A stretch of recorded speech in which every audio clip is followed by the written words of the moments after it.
আন্তর্জাতিক শান্তি দিবস আজ। শান্তি, গুরুত্বপূর্ণ সম্পর্ক, সম্প্রীতি বজায় রাখার জন্য এ দিবসটি বেশ গুরুত্বপূর্ণ। দিবসটির উদ্দেশ্য হল পৃথিবী থেকে যুদ্ধ ও সংঘাত চিরতরে নিরসন। এবারের শান্তি দিবসে বৈশ্বিক প্রেক্ষাপটে ব্যাপক যুদ্ধ, বর্ধমান জনতুষ্টিবাদ ও কূটনৈতিক অচলাবস্থা বিরাজ করছে। তারপরেও উদযাপন হচ্ছে দিনটি।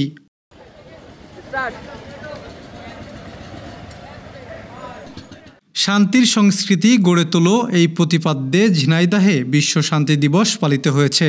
বাংলাদেশ স্কাউট জেলা শাখার আয়োজনে শনিবার সকালে শহরের পুরাতন ডিসি কোর্ট চত্বর থেকে একটি বাইসাইকেল র্যালি বের করা হয়। র্যালির নেতৃত্ব দেন জেলা প্রশাসক মোহাম্মদ আব্দুল আওয়াল।